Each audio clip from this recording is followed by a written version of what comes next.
Bueno, vamos al tema que nos trae entre manos, que nos tenemos entre manos desde la semana pasada, que empezamos a hablar de los pensamientos y de cómo pensar bien, y hablábamos de Proverbios 23:7, porque cual es su pensamiento en su corazón, tal es la persona. Es decir, que nosotros lo que pensamos nos lleva a tomar decisiones, a tomar acciones.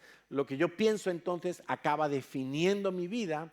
Soy lo que pienso, hago lo que pienso, y por eso es tan importante cuidar mis pensamientos, porque cuidando mis pensamientos, yo voy a estar seguro de que voy a acertar en las decisiones y en las acciones que voy a tomar en esta vida.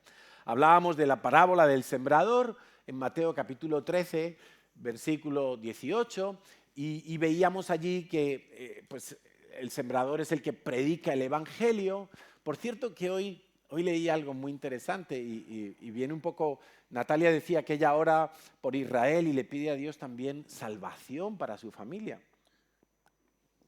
Y leía ayer que cuando el Señor Jesús mandó a los 12 discípulos en su primera misión y les dijo, id por las aldeas, no vayáis a las aldeas de los samaritanos ni de los gentiles, primero la casa de Israel, y les manda, id y sanad enfermos, limpiar leprosos, resucitar muertos, echar demonios, les manda con una misión, les da autoridad. Y cuando ellos salen a evangelizar por esos pueblos, dice que Jesús se fue a las aldeas de sus apóstoles a predicar él el evangelio a los de su casa. Quiere decir que cuando tú inviertes tu vida en predicar el evangelio, por ejemplo, aquí en Barcelona, que es donde vives, pues Dios va a hacer algo con tu familia también. Y yo muchas veces le oro, digo, Señor, mándale el médico, el vecino de mis padres cuando vivían o de mis hermanos, que sea un cristiano que les hable, alguien en el trabajo, Señor, un cristiano de estos locos que les hable allí en el trabajo, porque yo creo que cuando yo me dedico a la obra de Dios, Dios se va a dedicar a mi obra, porque yo no puedo salvar a mi familia, la tiene que salvar Dios. Entonces, qué interesante, ¿no? Y manda. Entonces el sembrador es el que va predicando el evangelio, la semilla es la palabra de Dios, que es incorruptible, que tiene vida en sí misma, y el terreno es mi mente. Mi mente es el terreno que tiene que recibir la semilla de la palabra de Dios. Cada vez que tú abres la Biblia, cada vez que escuchas una predicación, cada vez que memorizas un versículo, tú estás recibiendo semilla de la palabra de Dios. Pero claro, el terreno puede que no esté bien preparado, puede que esté duro por el orgullo, porque solo los humildes pueden recibir la palabra de Dios. Puede que haya pecados ocultos y falta de carácter en mi vida. Y entonces esos son como piedras que están enterradas en el terreno que impiden que la semilla eche raíces y se arraigue correctamente. Puede que haya espinos. Nos cuenta la parábola del sembrador. El Señor dice que los espinos son los afanes de este siglo, el amor al dinero, tener dos señores, y entonces esa semilla finalmente se ve ahogada por todas las cosas que yo tengo en mi cabeza que quiero lograr en esta vida y en este mundo. Pero también hay un terreno que es el idóneo, el que ya no tiene pedregales, el que se ha limpiado de espinos, el que es blandito porque es humilde, y ese recibe la palabra, la oye, la entiende y la obedece. Y entonces da fruto con perseverancia. De manera que no es solo estar expuesto a la palabra, sino haber trabajado en una limpieza en mi interior para poder recibir esa semilla. Hablamos también de no mezclar semillas, no mezclar la palabra de Dios con doctrinas antibíblicas, con lo que dicen los influencers pseudo cristianos famosos, con filosofías, con el yoga, con la cultura de este siglo, lo que veo en las series, en las películas, en el cine, la música, las redes sociales, por supuesto, la política, y no debemos de mezclar nada con la palabra de Dios. La palabra de Dios se defiende por sí misma, es válida por sí misma y es completa. O sea, tiene todo lo que tú necesitas para alimentarte espiritualmente. La palabra de Dios es como esos superalimentos, ¿no? Que tienen vitaminas, tienen minerales, tienen sales, tienen todo lo que tú puedes necesitar, todo en un solo pack, la palabra de Dios. Y hablábamos entonces de la necesidad de meter esa semilla a lo profundo de nuestra mente. Y veíamos que hace falta tiempo, que hace falta constancia, hace falta humildad, porque es que el Señor dijo, yo no he venido a por los sanos, yo he venido a buscar a los enfermos, los que están enfermos de pecado, los que son capaces de reconocer que su vida no está bien. Si tú eres de los que dice siempre, todo está bien en mi vida, entonces quiero que sepas que es imposible que Dios actúe en tu vida a través de la palabra de Dios. Si no reconoces que hay cosas que están mal, que hay cosas que están desequilibradas, es imposible que Dios pueda intervenir en tu vida. Porque Dios ha venido a buscar a los humildes, a los que reconocen su enfermedad, su pobreza espiritual. Pero si tú dices, estoy bien, mira, yo decía estoy bien cuando me compartían el Evangelio. Estuve casi un año diciéndole a las 3 personas que me compartían el Evangelio, estuve casi un año diciendo, yo estoy bien, yo estoy bien. Porque yo decía, tengo dinero, claro, era soltero, ganaba mi sueldito en el trabajo, no tenía deudas, no tenía que pagar casa porque me la pagaban mis padres, todo lo que ganaba era para mis caprichos. Entonces yo decía, tengo dinero, tengo amigos, me divierto, tengo una novia, que no era Natalia, me va bien, tengo coche, salgo, viajo. Yo decía, ¿para qué necesito a Dios? ¿Qué va a mejorar Dios en mi vida si yo tengo todo lo que quiero? Claro, era tan orgulloso que yo era incapaz de reconocer que tenía una necesidad. Pero ¿sabes qué me pasaba? Que cuando terminaba un fin de semana, después de haberme gastado mucho dinero en bebidas y en drogas, yo decía, no quiero volver a repetir este ciclo. Esto no está bien en mi vida. Pero no porque yo pensara que eso era pecado, sino porque llegó un momento que yo pensaba, estoy tirando mi dinero, pero si casi no me acuerdo de la discoteca que pisé ayer, porque bebí más de la cuenta. Si casi me mato con el coche, si mis padres viven en vilo. Y yo decía, no quiero esto. Pero llegaba el viernes siguiente y adivina qué pasaba. Exactamente lo mismo. Pero yo no quería reconocer que eso me estaba venciendo, que yo no era dueño de mis actos. Yo no quería reconocer que era esclavo, porque eso era una esclavitud. Lo que pasa es que era una esclavitud que por momentos uno disfrutaba un poquito, pero era una esclavitud. Yo fumaba el fin de semana y el lunes cuando llegaba a la universidad olía el tabaco allí en la cafetería, porque de aquella se podía fumar en las cafeterías. Y yo decía, uff, qué asco, no soporto el humo. Pero llegaba el viernes y yo, mira, con la colilla de un cigarro encendía el siguiente. Estaba atado a la aceptación de los demás. Estaba atado a la búsqueda de aprobación, porque yo tenía un rechazo de caballo. Pero yo no quería reconocer todo eso. No me gustaba mi físico, yo lo he contado muchas veces. Me miraba en el espejo y decía, no me gusta mi nariz.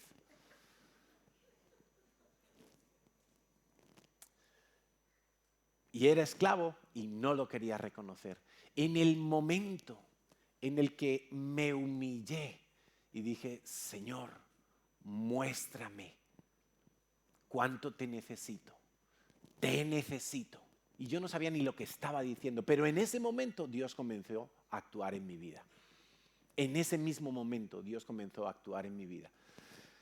Y de lo mejor que me pudo pasar es que recibí a Cristo un 8 de febrero de 1992 Y el 18 de febrero, 10 días después, yo estaba emprendiendo viaje de Madrid a Albacete, a 2 horas y media de Madrid, para comenzar el servicio militar. Tenía que estar 3 meses encerrado en una base aérea, aprendiendo toda la disciplina militar, y me llevé una Biblia, porque me dijeron, llévate una Biblia. Y la única que tenía en casa, la del colegio católico, me la llevé al cuartel, a la base aérea. Y todos los días leía la Biblia. Los 9 meses que duró la mili, me leí toda la Biblia de Génesis a Apocalipsis. Semilla de la palabra. La mitad no lo entendía. Bueno, el 80% no lo entendía. No lo entendía. Y durante todo ese año, los 3 primeros meses encerrado allí en la base aérea, después que juré la bandera, ya me empezaron a dar permisos. Y yo regresaba a Madrid un viernes por la noche y salía con mis amigos a lo mismo de siempre. Y el domingo estaba sentado en la iglesia. Pero eso no duró mucho tiempo, porque llegó un momento que el Espíritu Santo también empezó a hablarme a mi mente. Y esto es muy interesante porque Dios puede poner pensamientos en ti y Satanás también puede poner pensamientos en ti. Hubo un día que yo estoy con mis amigos en un pub donde íbamos empezando la tarde del viernes a jugar al futbolín, a jugar al billar y a beber los primeros cubatas. Cuando entramos en aquel lugar, entramos 4 amigos. 2 de mis amigos se ponen a jugar al futbolín. Otro amigo conmigo, nos vamos a la barra a pedir una bebida con alcohol. Pero cuando estamos esperando que nos sirvan, mi amigo dice, voy al baño. Y se va al baño. Y yo me quedo solo. Por unos instantes me quedo solo ahí en la barra.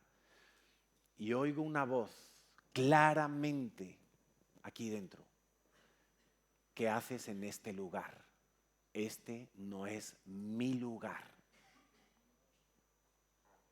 Yo me asusté, me impresioné y sin despedirme de mis amigos y sin pagar la copa, me fui. Le dejé el marrón a mi amigo. No, alguno se la bebería, seguro. Nunca más pisé una discoteca. Nunca más pisé un bar de copas. Nunca más me emborraché. Nunca más. Porque ese día, ese pensamiento que puso el Espíritu Santo en mi mente me marcó. Y para mí fue tomar una decisión. ¿Es verdad? ¿Qué hago yo aquí? El Espíritu Santo me dijo, este no es lugar para ti, porque no es lugar para mí. Me dijo literalmente el Espíritu Santo. Claro, yo allí empecé a entender cosas que había leído en la Biblia, que soy templo del Espíritu Santo. Por eso Él me decía, este no es lugar para mí y por lo tanto tampoco es para ti. Tú eres un hijo de Dios. No tienes que estar en este ambiente. No tienes por qué emborracharte para ser muy alegre y que tus amigos te acepten. El Señor es el que cambia tu lamento en baile y tu llanto en alegría.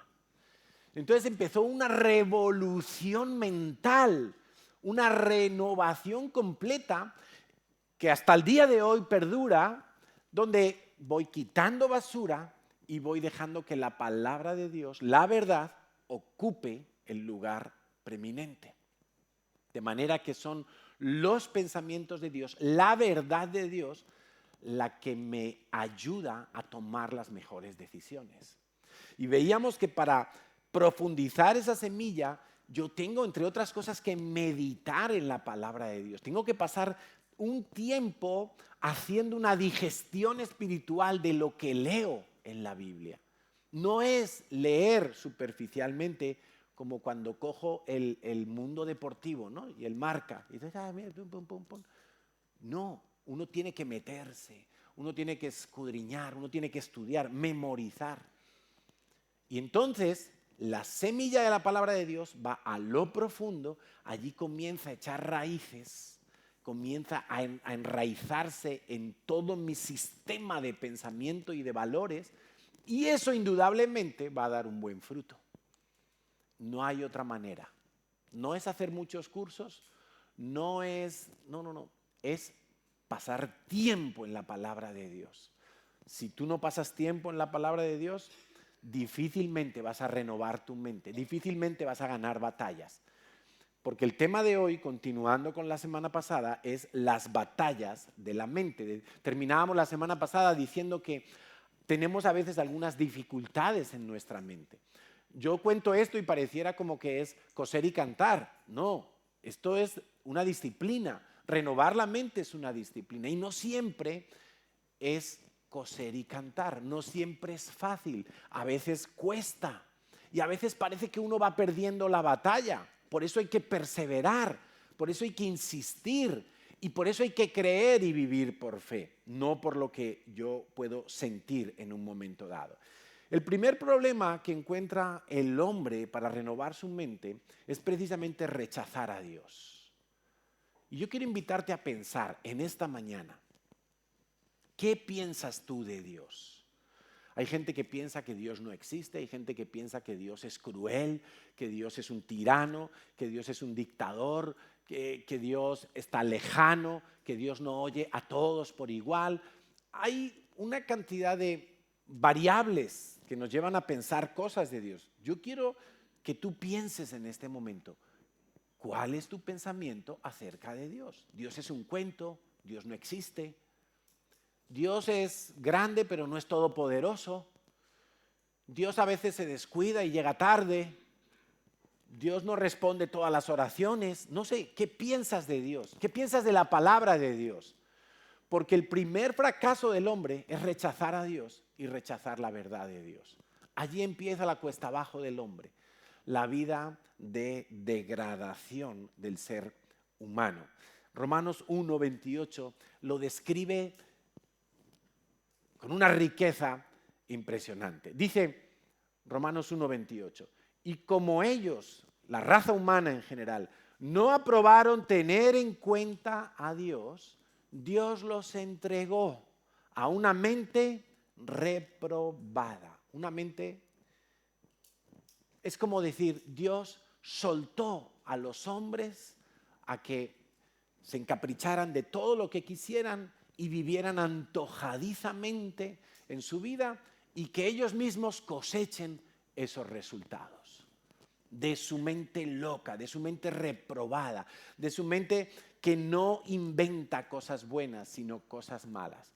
Yo a veces cuando oigo las noticias y oigo, por ejemplo, las nuevas formas que hay en Internet para estafar a la gente, y digo, pero ¿qué capacidad tiene el ser humano para inventar cosas malas, para engañar a otros, para manipular y mentir y enredar? Digo, pero ¿qué capacidad? Si usáramos toda esa capacidad que Dios nos ha dado con una mente aprobada en vez de reprobada, es que el hombre habría llegado muchísimo más lejos de lo que ha llegado hasta ahora.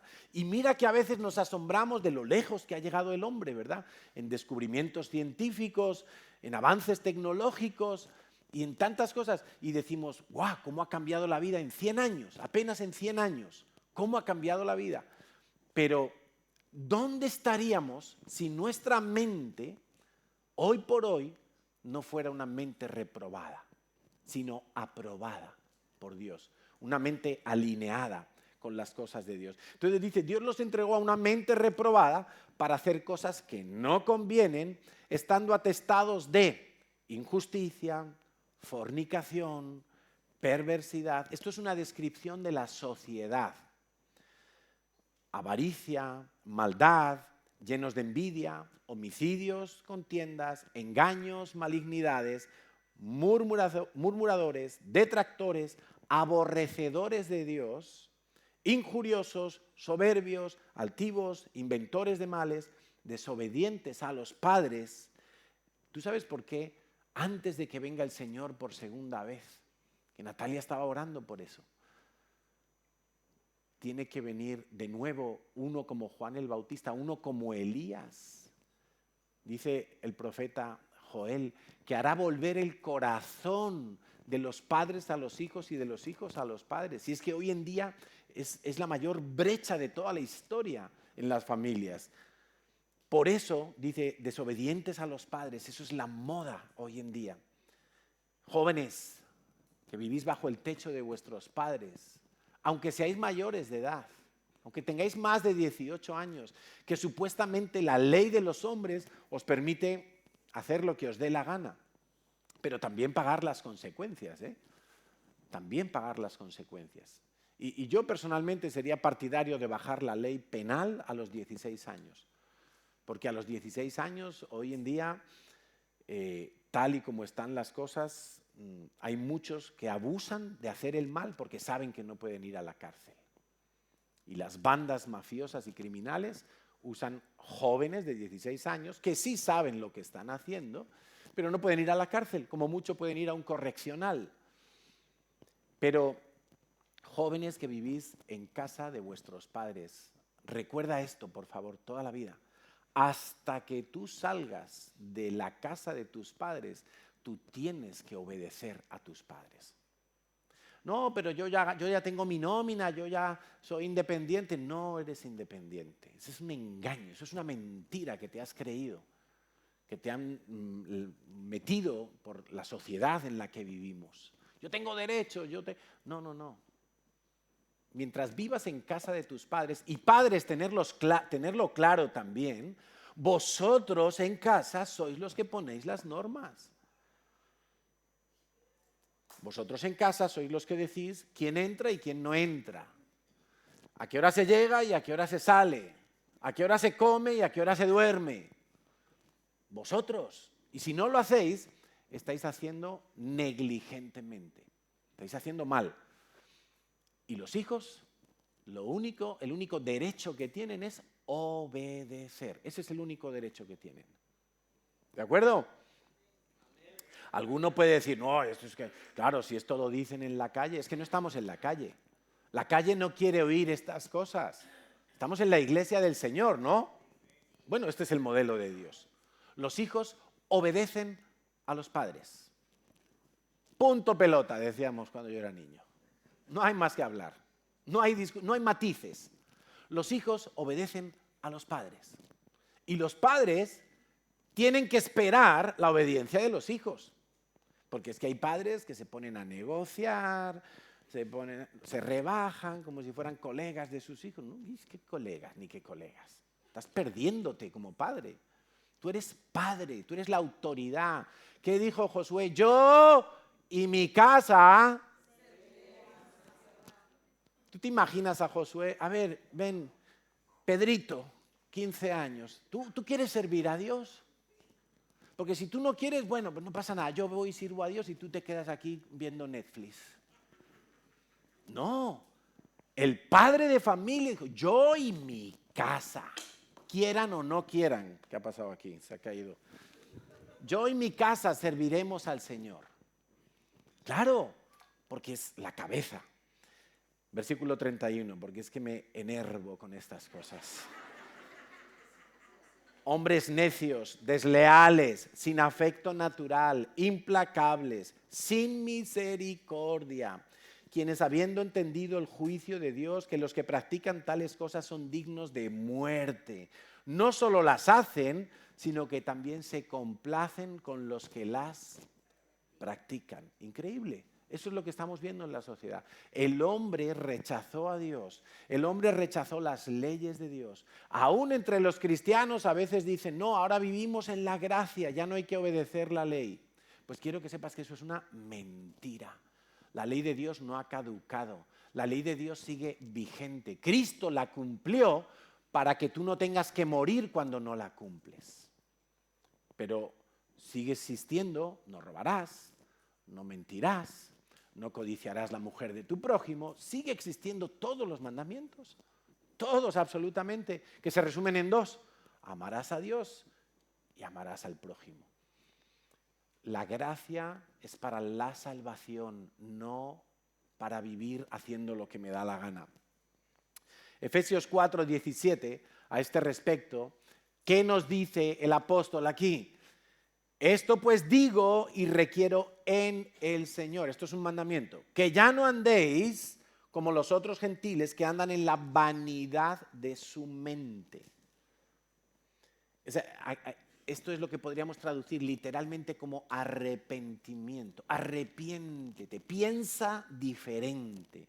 Porque si no piensas diferente y sigues pensando como piensa el común de la gente, tu vida va a ser igual como el común de la gente. No puedes esperar un resultado distinto. Por eso necesitas arrepentirte. Dice que el común de la gente tienen el entendimiento oscurecido, entenebrecido, ajenos de la vida de Dios por la ignorancia que en ellos hay, por la dureza de su corazón, los cuales, escucha esto, después que perdieron toda sensibilidad hacia la verdad de Dios, hacia lo que Dios dice, se entregaron a la lascivia para cometer con avidez toda clase de impureza. Mas vosotros no habéis aprendido así a Cristo si en verdad le habéis oído y habéis sido por él enseñados conforme a la verdad que está en Jesús. En cuanto a la pasada manera de vivir, esto es lo que yo te contaba de cuando estaba en esa discoteca. En cuanto a la pasada manera de vivir, despojaos del viejo hombre, que está viciado conforme a los deseos engañosos. Son deseos que están en ti, pero son engañosos. No te van a llevar a buen puerto. Te tienes que despojar de todo eso. Dice, y renovarte en el espíritu de tu mente. Si tú no te renuevas en tu mente, vas a seguir dando el mismo fruto malo. Y mira, a veces esta serie de predicaciones tiene un objetivo y es ayudarnos, entre otras cosas, a identificar malos pensamientos. Pero si eso me cuesta trabajo, que puede ser, quiero invitarte a que hagas una cosa. Examina el fruto que hay en tus ramas. Examina el fruto que hay en tu matrimonio. Examina el fruto que hay en la educación con tus hijos. Examina el fruto de tus finanzas. Examina el fruto de tus emociones. Examina el fruto de tus relaciones. Examina el fruto que está dando tu vida. Si eres un amargado, si estás deprimido, si estás endeudado, si estás... examina el fruto y si el fruto es malo, podrás decir, algo hay mal. No sé lo que es, me cuesta trabajo identificarlo, pero algo hay mal. Me voy a humillar para que el Espíritu Santo me muestre. Me voy a humillar porque veo el fruto es la evidencia, es el final de todo el proceso. Sale el fruto y tú dices, uy, esta manzana está podrida. Entonces quiere decir que aquí dentro algo estaba mal. Era una mala semilla la que dejaste crecer, no era la semilla de la palabra de Dios. Porque si es la semilla de la palabra de Dios, te aseguro que el fruto va a ser bueno. Seguro. Segundo problema en nuestra mente, las inseguridades. Qué terrible. Las inseguridades me llevan a pensar mal. Yo te acabo de contar cómo el rechazo marcó los primeros 24 años de mi vida. Hasta que experimenté la sanidad de Dios. Y para eso es el curso de los 12 pasos de sanidad, entre otras cosas. Y yo había sido rechazado desde el vientre de mi madre. Y de niño era un acomplejado total en mi clase, en el colegio. Pero cuando yo conozco al Señor y empiezo a renovar mi mente y a entender el amor de Dios y a aceptarme a mí mismo como soy, entonces todo ese problema que generaba el rechazo, que era autorrechazo, todas esas muletas que yo usaba para caminar en la vida y ganarme la aceptación de los demás, siendo el gracioso de la clase, siendo el que transgredía todos los límites, el que insultaba al profesor para que los demás dijeran, wow, Villanueva, vaya tío, yo quiero ser amigo de Villanueva. Entonces yo me doy cuenta que no necesito hacer todo eso para ganarme la aceptación de los demás, porque ahora tengo la aceptación del Creador, la más importante, la que tiene que contar por encima de todas las demás aceptaciones. Y cuando yo me siento amado y me sé amado por Dios, entonces me importa un pimiento si ese no quiere ser mi amigo. Me importa un pimiento si ese me llama 4 ojos por llevar gafas. No me importa, porque ya tengo lo más valioso, el amor del Padre en mi vida. Pero claro, Eso requiere una renovación en el espíritu de mi mente. Si no, no lo consigo. Esas inseguridades te pueden llevar a pensar mal. Y hoy en día la inseguridad más atacada que yo veo, o el área de nuestra vida más atacada, es la identidad, precisamente. Hoy en día vemos toda esta locura de la identidad de género que ha llegado a los colegios, ha llegado al cine, a los dibujitos que ven nuestros hijos, a los libros de texto que usan nuestros hijos. El otro día estaba mirando para comprar un material aquí para nuestra guardería, un material para los niños, y me encuentro un juego de piecitas de madera que se llama diversidad familiar. Entonces eran 2 muñequitas de madera, 2 muñequitos de madera, como parejas, ¿no? 3 muñequitos mezclados, uno solo. O sea, diversidad, porque ahora todo vale. No, no todo vale. Y el diablo se ha encargado de atacar la identidad de las personas, de manera que mucha gente nace hombre, pero quieren ser mujer, o se sienten mujer, o les han inducido, porque eso sí que es una inducción tremenda, a ser mujer, o viceversa. Nace mujer, pero quiere ser hombre, y quiere relacionarse con otras mujeres, y el hombre con otros hombres. Y la legislación nos dice que eso está bien, y que hay que aceptarlo, y que hay que respetarlo. Pero ya no es solo aceptarlo y respetarlo, es que ahora le enseñan a nuestros hijos que prueben. A ver, no vaya a ser que no sea como les han contado en casa o en la iglesia.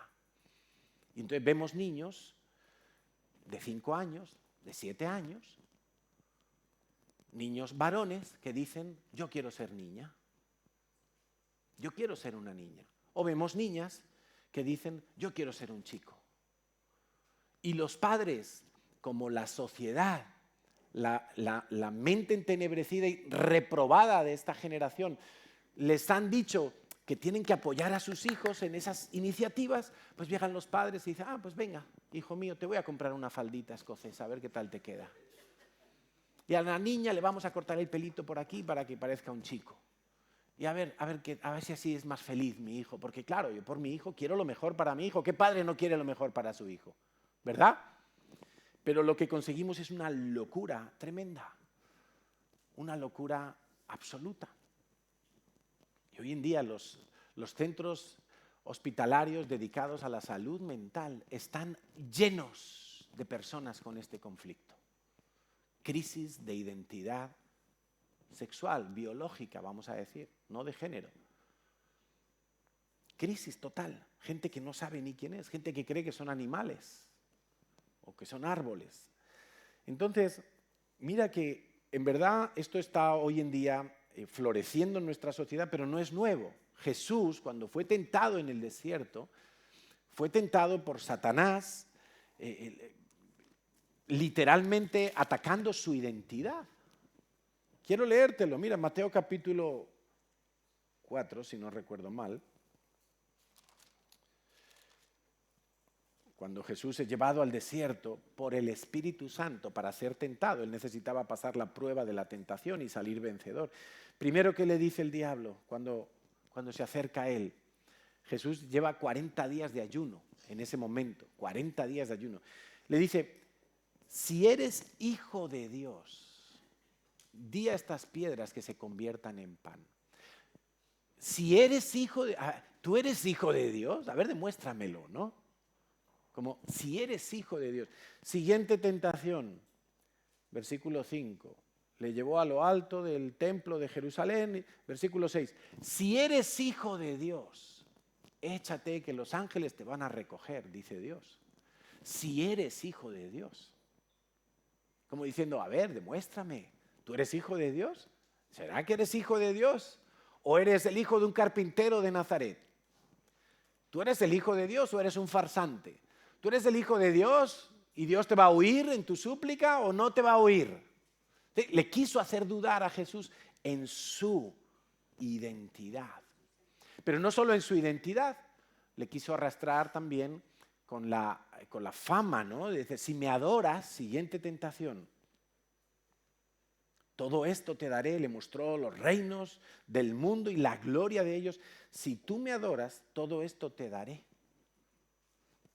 Si me adoras, yo te daré esto. ¿Y cuántas veces nosotros nos dejamos enredar por pensamientos que Satanás pone en nuestro corazón y en nuestra mente y los agarramos y empezamos como a cuestionar las cosas de Dios, ¿no? A veces Satanás, después de que nosotros hemos fallado, una de las batallas más tremendas en nuestra mente es la culpa. Por eso Pablo insiste tantas veces, ahora no hay ninguna condenación para los que están en Cristo, no para los que no han pecado. Para los que están en Cristo, porque Dios ya sabe que vas a pecar. ¿Y cómo batallamos los hijos de Dios con la culpa? Y entonces pecamos en algo y ya el diablo nos empieza a meter pensamientos. Tú ya has fallado demasiadas veces. No merece la pena que sigas orando. Dios ya no te va a escuchar. Dios te ha desechado. No adores porque eres un hipócrita. El diablo nos lanza una cantidad de mensajes. No te comprometas porque tú vas a volver a fallar. Y a veces creemos tanto en esos pensamientos que nos lanza el diablo que hasta los decimos nosotros y se lo confesamos a otros. No, es que yo no me quiero comprometer porque yo sé que voy a fallar. Ya se creyó la mentira del diablo. No de que va a volver a fallar, que eso ya lo damos también por descontado aquí entre nos. Es el hecho de que no te quieras comprometer. No tienes poder. Bueno, tantas cosas que nos dice el diablo, ¿verdad? Mira, el rey Herodes en el tiempo de Jesús era un rey inseguro. Y por eso cuando llegan los magos, los sabios de Oriente a adorar a Jesús recién nacido, y él escucha que han venido los magos de Oriente, los sabios, los rabinos estos de Oriente, y dice en Mateo 2:2, él empezó, no, en el 2:3, oyendo esto, el rey Herodes se turbó, entró en pánico. ¿Será que este rey me va a quitar el puesto? ¿Será que este niño que me dicen por aquí y oigo a todo el mundo que acaba de nacer el rey de Israel y me va a mandar a mí a prisión, quizá me va a ahorcar, quizá me va a desterrar a otro lugar? ¿Y qué hizo él? Mandó matar a todos los niños de 2 años para abajo en Belén y alrededores. No sabemos cuántos niños son, probablemente no eran muchos porque Belén era una aldea pequeña, pero qué terrible, su propia inseguridad le llevó a cometer un homicidio tremendo, casi que un genocidio podríamos decir.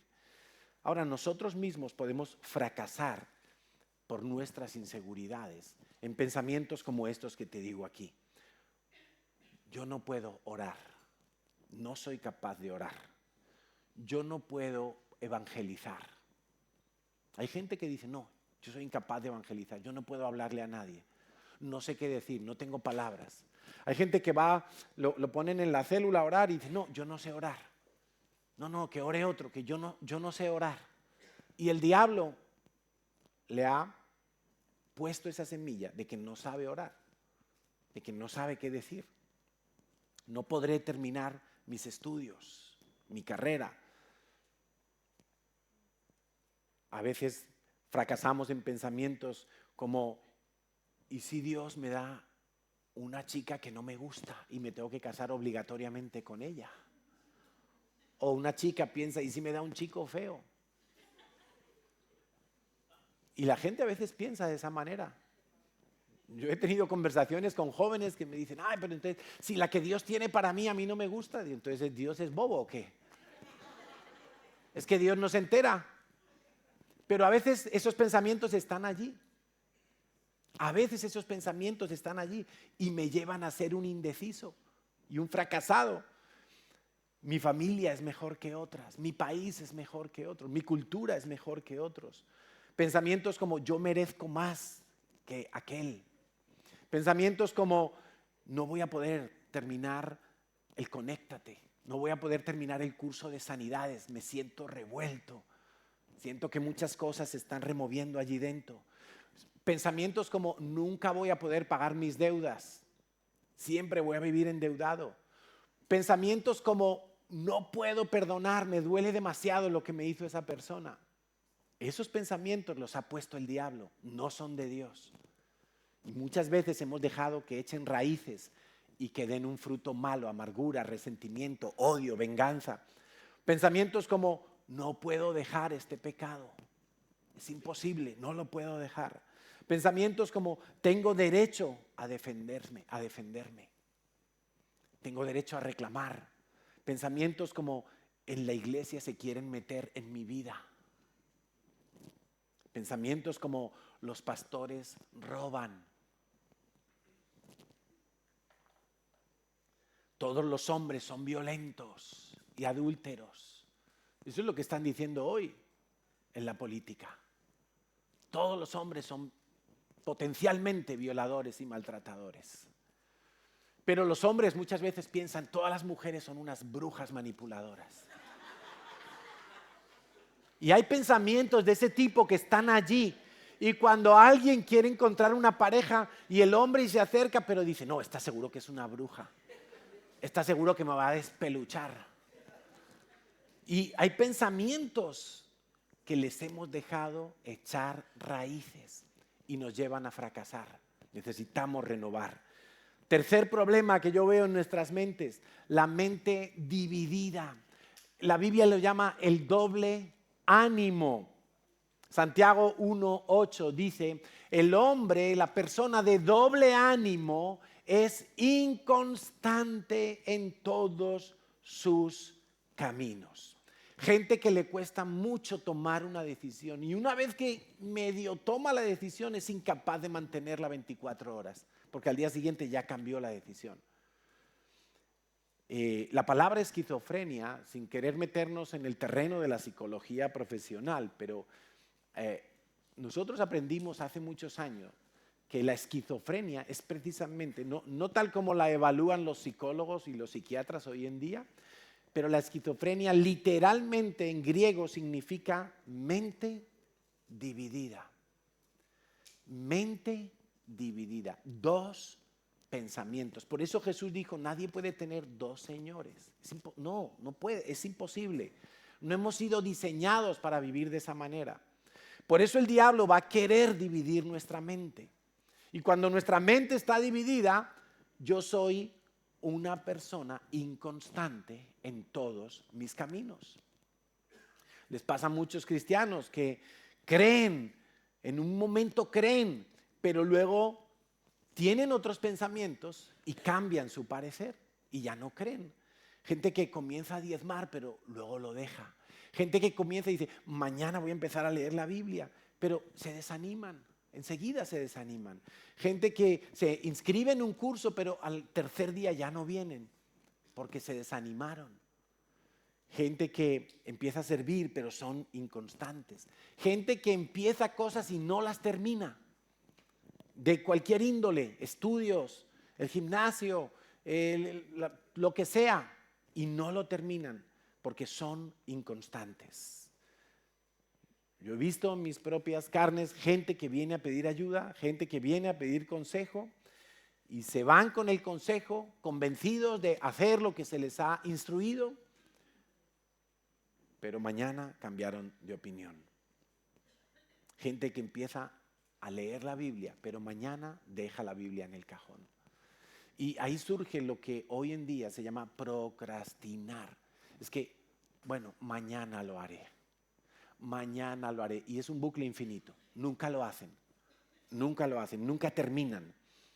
Cuarto problema que yo veo aquí es llevar esto al máximo nivel, la mente dividida. Es lo que yo he llamado, porque tengo mis orígenes de informático, le he llamado mente multiproceso o mente fragmentada. Y es una persona que tiene tantos estímulos, todos ellos intensos y todos ellos muy frecuentes, que la mente no puede detenerse en uno solo para prestar la atención debida. Por eso hoy en día hay tantos niños en los colegios que están siendo diagnosticados con déficit de atención. con hiperactividad. Y dicen, no, es que el niño no atiende, es que yo le hablo y no me oye. Claro, y es verdad, porque tiene una mente multiproceso, tiene una mente que está entretenida con 1000 cosas, con 1000 actividades, con 1000 procesos al mismo momento. Y por eso son frecuentes pequeños olvidos aún en la gente joven, porque que se me olvida a mí que ya voy entrando en la senectud, 60 casi, pues bueno, tiene un pase, pero gente joven que, no sé, que guarda la sal en la nevera y luego no la encuentran, ¿no? Y dices, ¿dónde he puesto la sal? O cierra el coche y habré cerrado el coche y le tengo que dar como 5 veces porque no estoy seguro que he cerrado el coche. O no hacer lo que te manda tu madre, olvidarte que mañana tienes un examen. ¿Cuánta gente hay que se presentaron al colegio? Ah, que hay examen. Sí, el viernes lo dijo el profesor, pero no lo anotaste. Que lo dijo el profesor, yo estaba aquí, no lo dijo. Y toda la clase, sí lo dijo. Y el tipo es incapaz. Es que para él esa frase del profesor no existe. En su mente no llegó a procesarse. No le pudo prestar atención. En otras ocasiones son olvidos graves. Y ha habido ya varios casos, solamente aquí en España, pero esto pasa en todos los países, de papás que se van al trabajo sin pasar por la guardería a dejar al niño y lo dejan en el coche todo el día. Y el niño murió por el calor, por la deshidratación. Qué cosa tan terrible. Hace un año le ocurrió a una pareja de padres que tenían un bebé de menos de 2 años en acogida, porque la mamá tenía problemas y no sé qué tipo de problemas, y el juez dijo no puede estar con su madre. Entonces una familia de acogida y esta buena gente se apuntaron, yo quiero. Y un día él se fue al trabajo, era el primer día que le tocaba llevar a la guardería a la nena, menos de 2 años, como 20 meses, se olvidó de pasar por la guardería, se fue al trabajo y la nena se quedó todo el día en el coche y se murió. ¿Tú te imaginas qué culpa para esa familia? Tener un hijo en acogida para ayudarlo y que lo mates con un homicidio imprudente. Bueno, esos son olvidos más graves porque vivimos acelerados con muchas cosas a la vez, tratando de dedicar nuestra mente a muchas cosas a la vez, y eso provoca que nuestra mente esté absolutamente fragmentada, totalmente dividida, pero ya no en 2, sino en muchos. Y yo te diría, si tú logras, cuando estás leyendo la Biblia, ¿tú logras prestar atención a lo que estás leyendo? Pregúntate eso y respóndete tú mismo. ¿Logras prestar atención a lo que estás leyendo en la Biblia? A mí a veces me ha pasado que estoy leyendo la Biblia y yo me pongo a leer mi capítulo y estoy ahí, y de repente cuando llego al final, digo, ¿este capítulo de qué iba? Si me he puesto a pensar en otras cosas. Eso me ha pasado a mí, a mí, que no estoy loco. Pero nuestra mente tiende a estar cada vez más fragmentada. Muchas responsabilidades al mismo tiempo, muchos frentes al mismo tiempo, muchos estímulos al mismo tiempo, y estímulos muy llamativos, muy sugerentes, y hacen que nuestra mente se fragmente. ¿Has conseguido concentrarte a la hora de orar con Dios? ¿O eres de los que dice una frase y ya la mente voló a la película de ayer? Voló a lo que tienes que hacer en el día. Voló a todo lo que tienes pendiente. ¿Te consigues concentrar al orar? Mira, hoy en día las redes sociales son una auténtica lacra para nosotros, para toda la sociedad. ¿Cuánto más para los más jóvenes? ¿Cuánto más para los más jóvenes que su cerebro físicamente está todavía formándose? Pero las redes sociales hoy en día son un cáncer silencioso que nos hacen vivir distraídos y despistados. Banalizamos todas las cosas en las redes sociales. Todo se hace vulgar en las redes sociales. empezamos a seguir el consejo de gente que tiene muchos seguidores, pero no son expertos. La mayoría de las veces no son expertos. Son simplemente gente que tiene don de gentes, pero que su corazón está lejos de Dios. A veces incluso gente que se hacen llamar cristianos, pero yo lo pongo en duda en muchos casos. Y dan sus opiniones y claro, como tienen miles y miles de seguidores, de repente mucha gente se ve influenciada por ese vídeo, por ese reel, por ese comentario. Y creemos que la mayoría de los que salen en las redes sociales son felices haciendo lo que hacen. Y son una lacra. Padres, por favor, no me cansaré de decir esto. No le des un móvil a tu hijo antes de los 16 años. En mi casa había 2 normas. No hay móvil hasta los 16 años, no hay novia hasta los 18. Y cuando llegues a esas edades, vamos a ver si ampliamos la norma o la mantenemos tal cual estaba. O sea, y no hay móviles, no hay móvil. Ni aunque me patalee, ni aunque todos sus amigos. Mira, nos llamaban del instituto, por favor, dele un móvil a su hijo porque estamos haciendo un trabajo. Digo, me importa un pimiento, mi hijo no tiene móvil. No tiene móvil, que haga el trabajo en casa, conmigo, en el ordenador. No le doy móvil. Llamaba al entrenador de fútbol, ay, que la convocatoria del partido, que la tenemos que estar. Pues sí, es lo que hay. Méteme a mí en el grupo si quieres, pero a mi hijo no tiene móvil. Y así nos hemos mantenido. Entonces, padres, tú pones los límites. Y darle a tu hijo menor de 16 años un móvil con acceso a Internet, con acceso a todo lo que hay en Internet, es una auténtica aberración, es una locura. Ay, pero es que le compré el móvil, ¿ahora qué hago? Pues lo guardas, si no se va, eso, ahí en el cajón, 2 añitos o 3 añitos, no pasa nada. Lo vendes.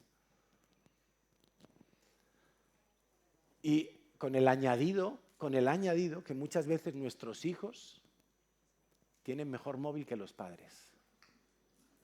El padre se conforma con el de la pantalla rota, el que se le bloquea cada 2x3, que no le caben más aplicaciones, y el hijo tiene el último grito.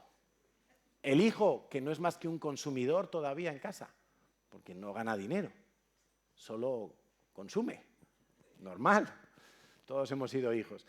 Pero, por favor, no pongas a tus hijos delante de una pantalla. ¿Habéis visto esos niños que para comer les tienen que poner los dibujitos?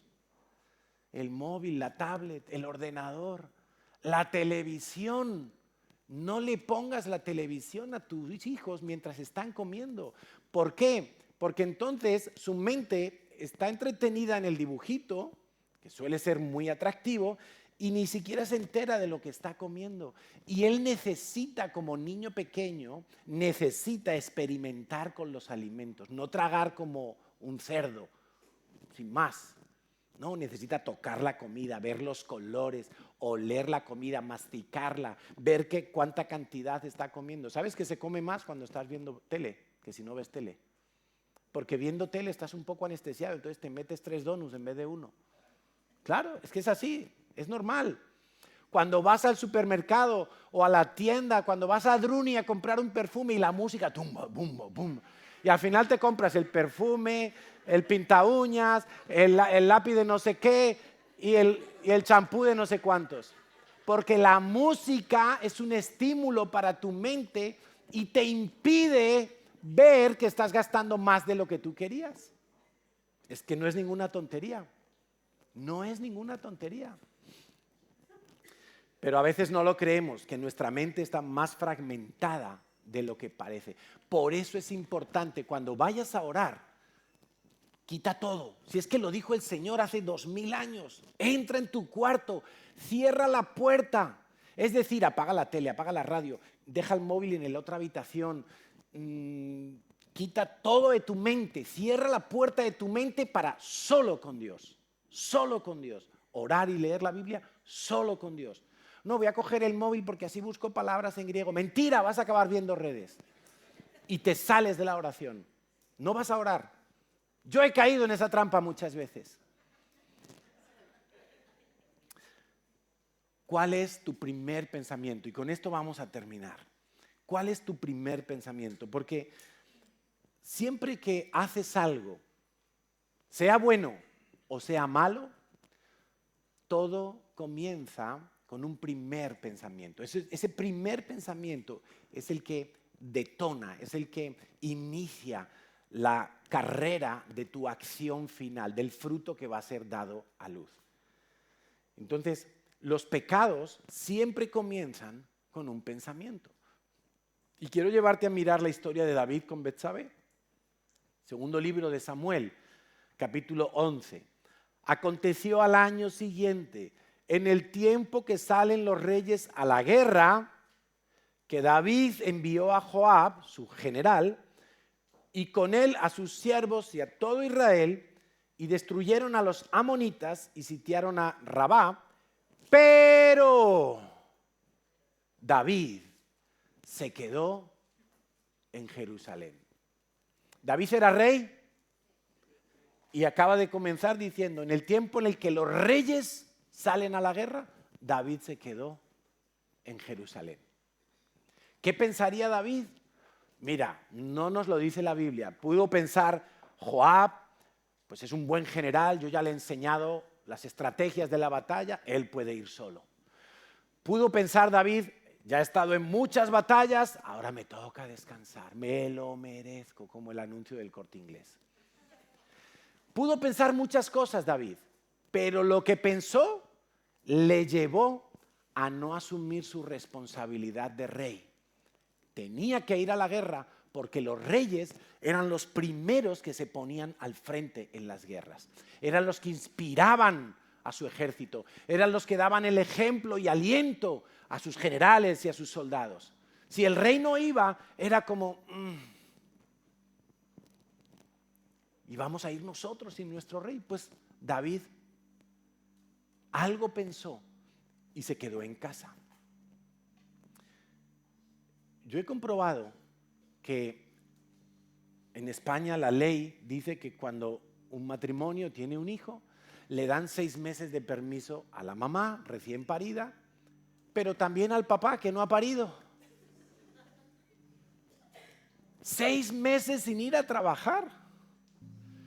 Y yo he visto que la mayoría de los casos, cuando el hombre se pega los 6 meses en casa, se carnaliza, se enfría espiritualmente, se vaguea impresionantemente, discute más con la mujer, porque en verdad ese es un derecho que nos da la ley española, pero es un grave perjuicio para nuestra salud, porque el diseño de Dios es que el hombre trabaje,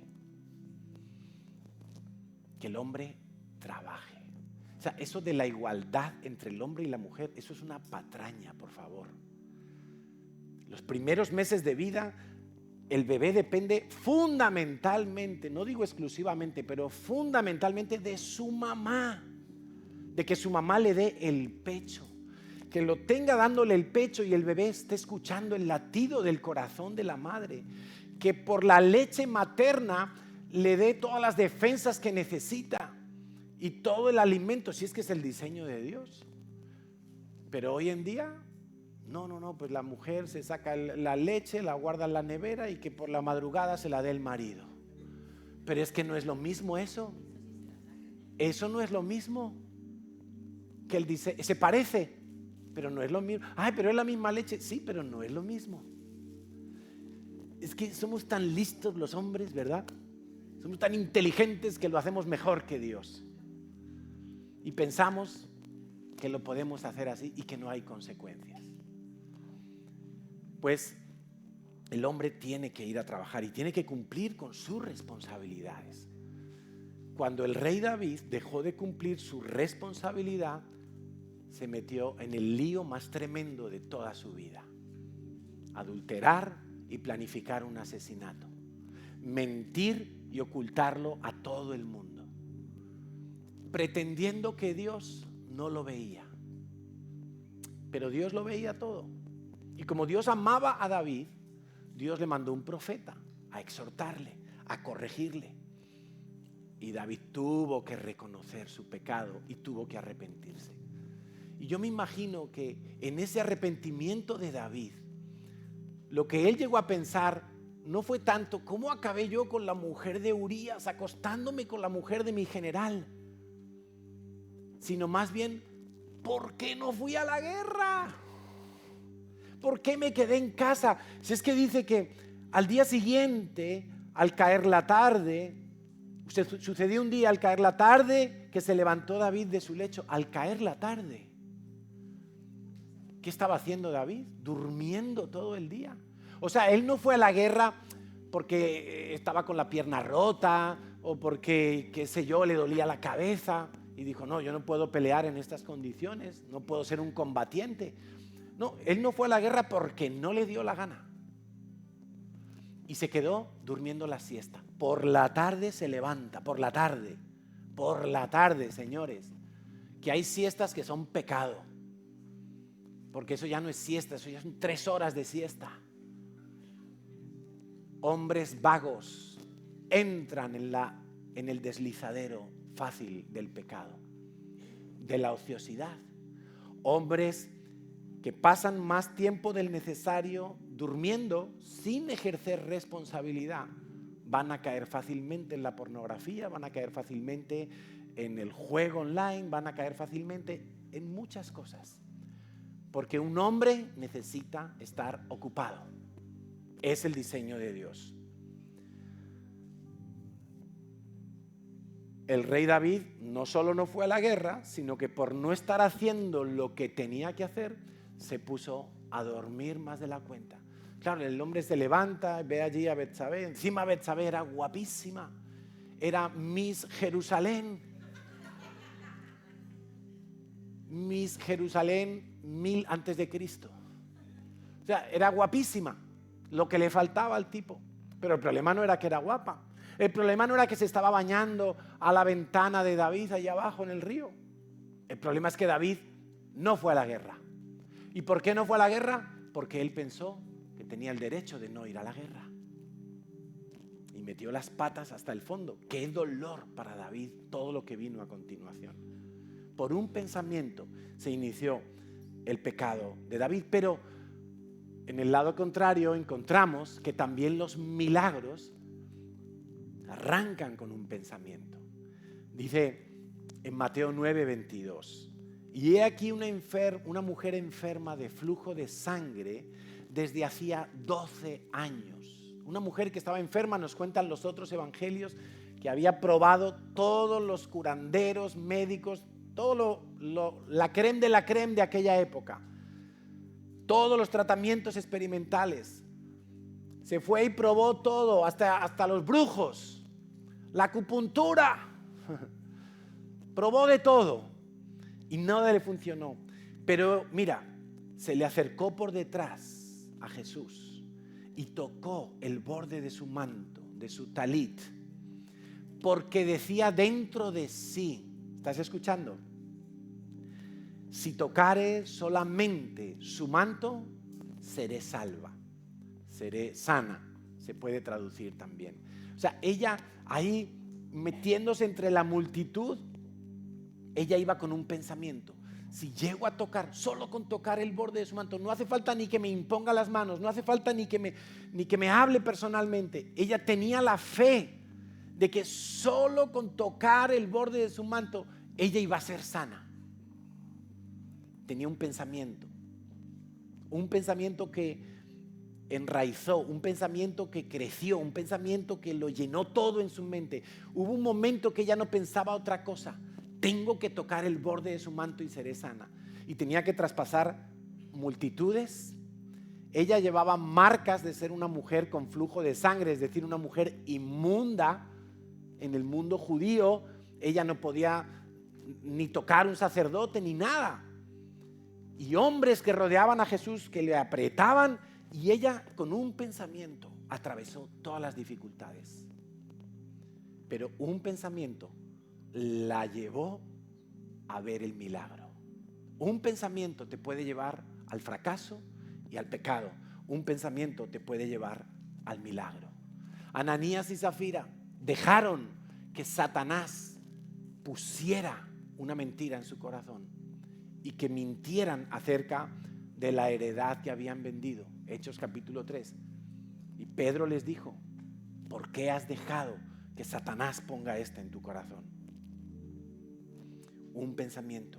Judas estaba lleno de pensamientos de robo. Pero lo más impresionante de Judas es que Judas fue uno de los 12 discípulos que fueron enviados por el Señor a predicar el evangelio por toda Galilea. Judas sanó enfermos, Judas liberó endemoniados, Judas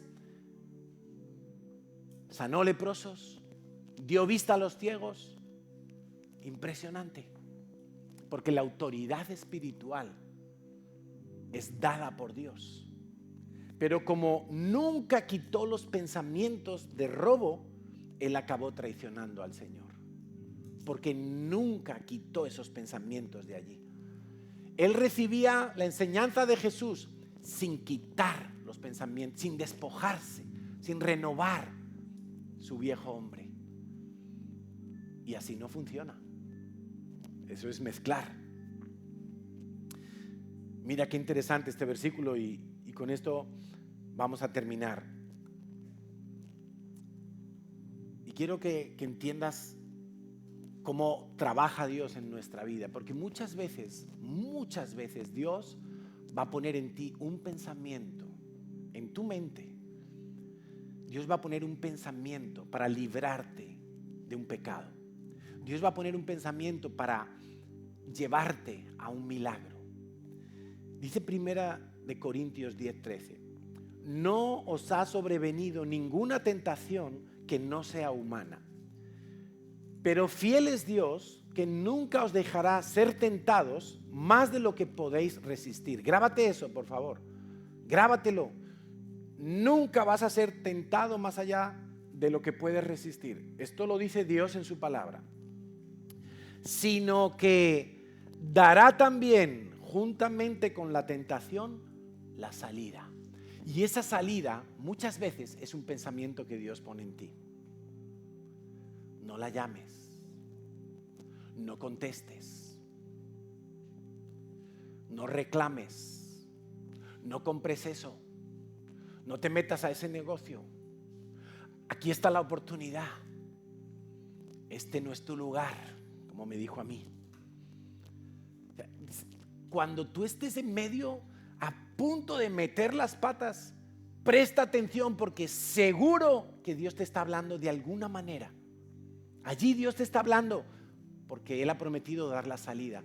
Pero la salida va a comenzar con un pensamiento, que tú lo recibas y dices: esto es, esto es. No visites esa página, no te quedes a solas con ella o con él. Pide perdón, humíllate. Un pensamiento que te puede salvar la vida, que te puede salvar ese día, que te puede dar la victoria ese día. Quiero que nos pongamos en pie y escuchemos lo que Dios dice en su palabra acerca de nosotros.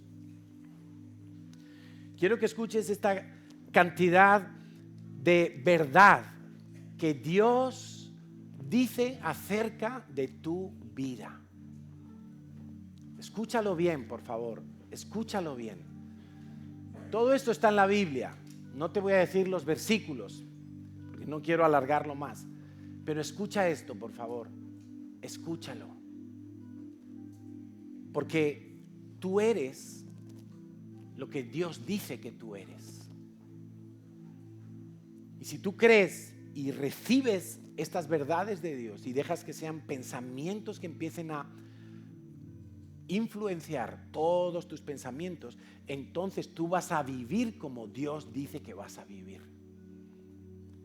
Y todas estas verdades se van a cumplir en tu vida, si las crees, si dejas que esos pensamientos ahonden en tu corazón.